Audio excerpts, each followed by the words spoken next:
Hello, audience! My name is Dawson, his name is Justin, and today we saw Don't.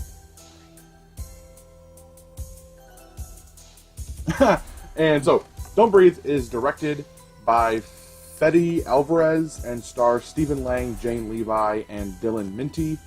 And it's basically a story. I'm going to read the synopsis on IMDb.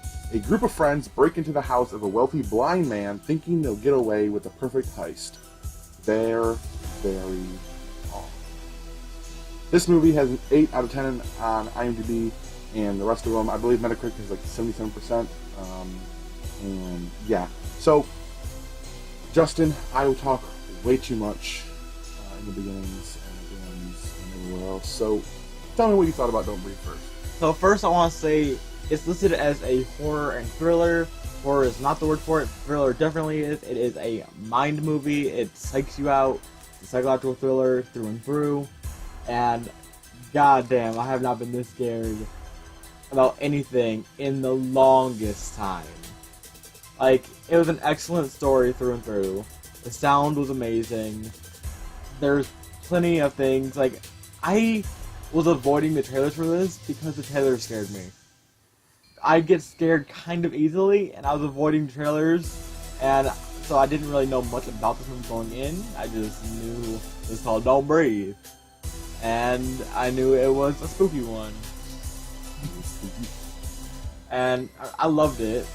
I am a little traumatized in the head, but I loved it. Is that all you had to say about this movie? It's a really good movie. I would definitely recommend anybody who likes psychological thrillers, horrors, anything like that. Anything to get your blood pumping, anything to get yourself a shot of adrenaline, go for this movie.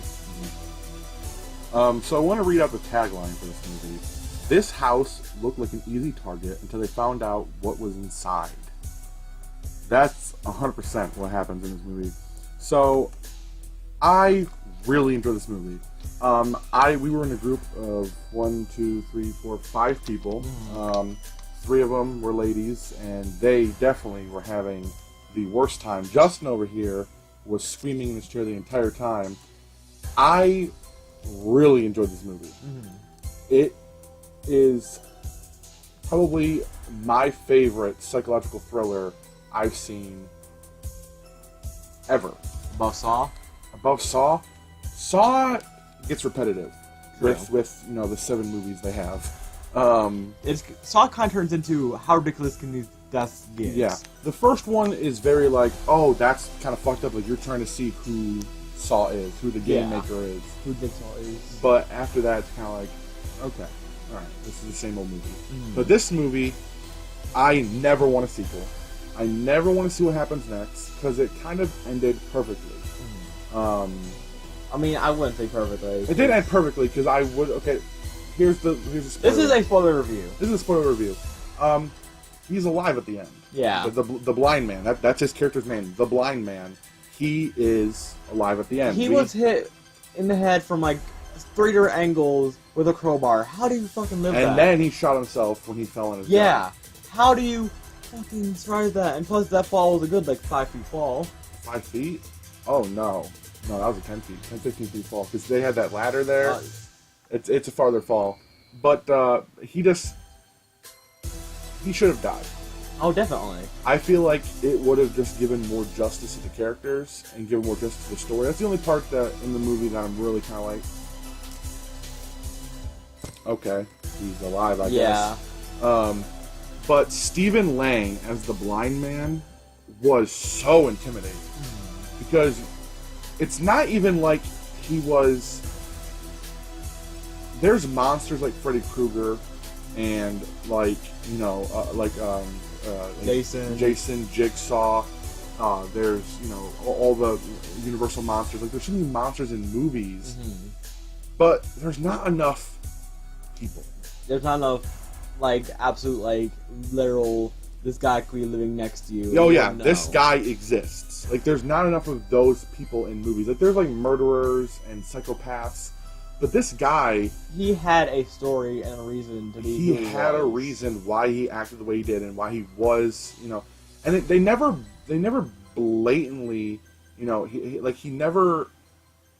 they never like gave him like a tragic, like it wasn't never tragic. It was like his daughter's dead. She was killed. He got a large large settlement. Yeah. And he was in Iraq. He had some trauma from there, and he also, grenade blow up. Great, or like grenade shrapnel. He's blind, but they never said feel for this guy. Yeah. They just told you a story and was like, now here's the fucked up part. And there are so many parts within this movie. Like at the beginning, I'm sorry to cut you off. At the beginning, No. like it's the 3 teens in the house. One's the absolute asshole. His name is Money. And then the other 2 teens, like they just kind of want a better life. They don't. They're not in it. They're in it for the money, but really they're in it just to escape their fucked up living situation. Yeah. And like, so you don't know who to root for. Like they just want a better life, so you want to root for them. But they break into a guy's house and like fucking with this guy, so you want to root for him too. Yeah. If you did not see the trailers, at the beginning, these kids seem like the bad guy. Because you do get the whole thing, his daughter's dead, he's blind. So you don't really know much about this character if you haven't seen the trailers. If you've seen the trailers, then you know exactly what's going to go down. Yeah. But if you didn't, you actually feel for this guy. The kids are the bad guys at the beginning, it feels like. But the second he grabs that gun out of Money's hand and blows his brains out, The tables turn. it's just so like, fast. okay, well, this is where we're going to go from now. And now from you're here. definitely just rooting for the kid to just survive. Just to get out.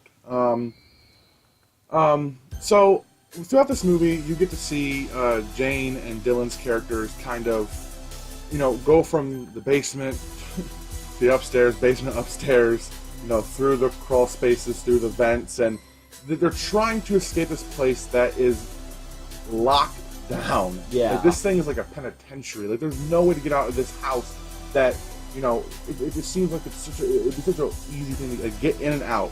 This guy has made it a maze. Yeah, he's made it a literal, like... And it's not a big house. It's not a big house. Yeah, it's not an intimidating house. It's not like... But it's just... Continue what you're saying. Like, he made it a literal trap. Yeah. I mean... God, it's just mind-blowing. And one thing that I liked about this movie is... /don't like. Like, it was, it's based in Detroit. Yeah. And we're from Michigan, so I like when movies are in Michigan, but at the same time, I don't think I wanted this movie in Michigan, because that makes me scared that there's people like this right down the street. Yeah. Potentially. I'm just glad the neighborhoods in my basement, The neighborhoods in your the basement. houses in my neighborhood don't have basements. I'm just happy for that. A lot of this movie is done... this whole movie is done at night, by the way. It's only at the end where daylight actually strikes. So this all happens within 8 hours. 8 hours or so. And you get to see this guy, or these kids try to escape, and this guy trying to keep them captive for some reason. Yeah. Like, they have the money from the settlement, and we know that he has something in the basement that he doesn't want us to see, because he has it all padlocked. Like, there's something in the basement. Yeah. We don't know what. And then we finally find out that the thing that he's keeping in the basement is the murderer of his daughter. And basically, he's keeping... We don't know how long his daughter's been dead. I don't know if the newspaper said it. I'm not sure. I'm sure if you pause it and looked and read through it, I'm sure it would say. I don't know if they ever said it or if it was on the newspaper that she had.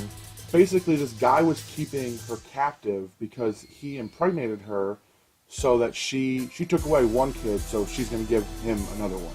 It's more or less his idea by this. But he ends up killing her. He ends up shooting her in the stomach, or he shoots her in the head. Yeah, it's the neck. Go right through the neck and through the cheek. Yeah. And subsequently, the baby dies because no medical attention is given, so they couldn't kill the baby, of course. Yeah. And he kind of takes Jane's character later on in the movie and says, "You know what? You're going to be my new, host for my kid, basically."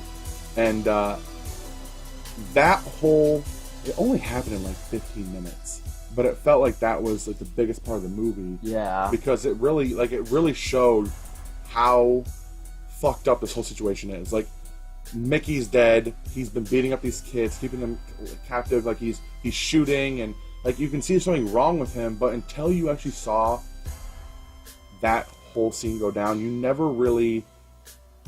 You don't... You can tell he's insane, but you can chalk that up to PTSD, but that's when you find out he's a psychopath. Yeah. Where he's completely... Every screw in his head is loose, and nothing about this guy is right. There's no feeling for him. Because he's literally... just sick. He has a sperm bank in a mini fridge in his basement so that he can impregnate this girl and subsequently Jane's character later on. Yeah. And Justin, this is the part that Justin fucking flipped out about. It's a scene where more or less... you take a turkey baster, you fill your fluid into it, and it gets shoved in his mouth. And squirted.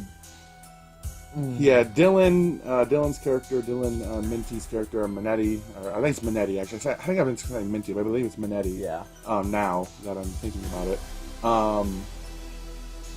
He more or less gets up after a brutal beating and gets a crowbar and goes to attack, or crowbar hammer, whatever, goes to attack the blind man while he is setting up or just about to squeeze the turkey baster into Jane's character, which is totally fucked up.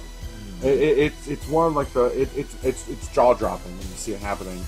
But they end up handcuffing him, and she's in a fit of rage when she gets out, as you would be. Yeah. And she takes the turkey baster and just shoves it down his throat. And of course, it's filled with sperm fluids, and it just the entire audience the entire audience never reacted until that part. Yeah. All together, we all went, ah!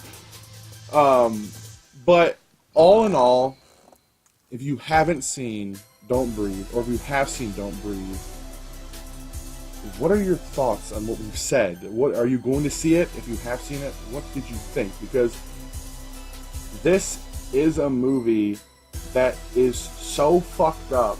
It's like a car crash. You can't look away. Yeah. Like it's so fucked up and so just all over the place. Like it's everywhere when it comes to story plot, but you can follow it all. Like it's one of those rare gems where the plot is all over the place, but you're following it all at the same time. And just that one scene in the basement when he turns off the lights and they're trying to get out, and you can just see his eyes, and you see them trying to walk around there. Both the kids' eyes are just beat black. Oh my god! They're just trying to feel around. He's shooting, and you get little lights, and the sound in this movie is incredible. Like there's little beats of music, just little beats, but a lot of it's silent. Yeah, just in the basement when she's about to reach for him, thinking it was Adam. Mm-hmm. Oh god, that's the whole don't do it. Yeah, it's a very don't go in that room. Don't open the door kind of movie. Don't open the door. Don't go there. Turn around. At the same time, they need to open the door to get out. So you're like, open the door, also, don't open the door. You're so conflicted. Another thing, the final thing I have to say about this movie before I can ramble on and on and on and tell the entire plot. There's only one dumb jump scare in this movie, and that's at the beginning when the dog jumps up and barks in the window. But the rest of them are legitimate things, like legitimate scares, like legitimate. It's not like kind of jump scares. Yeah. It's more like he opens a door. Like just the simple thing of the blind man opening the door, you go, okay, well he just opened a door and I just fucking reacted to that. Or him like coming around the corner and trying to hide with a guy that's like he's a guy, you're right there, he can't see you, but he's just like rubbing against the wall trying to walk around his house, and just those little things where he's just behind you, or he just shows up. Or whatever, just those little things, those little jump scares, that's real. Like that's a real thing that could happen. It's not like a fake jump scare. It's not a jump scare to be a jump scare. Yeah. It feels like. One of the things, this was pretty early on in the movie, one of the things that got me, like, almost have a heart attack was the simplicity, like, after they step on the floorboard, it creaks, the guy knows they're in the room, he's pointing the gun around, and then the phone vibrates. And he shoots the phone. Yeah. Just the phone vibrating was like, oh fuck, what was that? Oh shit, okay. And another thing, just the point I want to bring up, I still don't understand how he got out of that handcuff. Oh, handcuff? Yeah. I think he broke it. It was attached to like a pipe or something, and I mean, he, brute strength, broke down a door, he pushed over an armoire, and he did a lot of things with his brute strength. This guy, he's a veteran. He's a very brute strength kind of guy, you know. So I think he just broke the handcuffs, or he might have had keys on him. Maybe. I feel like the keys would stay with the kids. Sorry, I said I was gonna stop. But that one scene when they're closing the trap door and he's sticking the screwdriver in the lock and he breaks it off, he just locks it again so nobody can get back out. Like, this guy is creating a prison for himself and his victims. Yeah, so he's trying to make it so he's only one. He's the last man standing. Yeah, because he knows his house like nobody else because it's his house. Yeah. So he's trying to make every single modification to it to make sure they don't get out. Yeah. And it's all over $300,000. That's it. Just money. Just money, and for the simple fact of, you know, he has a secret in the basement. Yeah. They just want people to find out about, which, I mean, honestly, yeah. But this whole movie, if you haven't seen it, go out now. Just watch it. Right now. Just go out and watch it. So, Justin, out of 10, what would you give Don't Breathe? I think the scores are exactly right. Give it a straight, I'm going to say 8.5. Okay. This movie was near flawless for me. Okay. How do you feel? I'm going to give it the same. 8.5. I thought it was just, it's a one-hit wonder. It's one of those things that you watch and you're like, holy shit. And I can't wait to watch it again. Yeah. I want to watch it again. I want to analyze it more to see if there are little hidden things in the background, little whatever. I want to read the newspaper. I want to watch it again. But yeah, guys, that's pretty much it. Justin. So like you said, let us know down below, what are your thoughts on this movie, if you've seen it. Tell us your thoughts. If you're planning on seeing it, just let us know. Just let us know how you feel about this entire ordeal of a movie. But that's pretty much it. Thank you for watching. Like, comment, subscribe as always if you enjoyed, and we'll see y'all next time.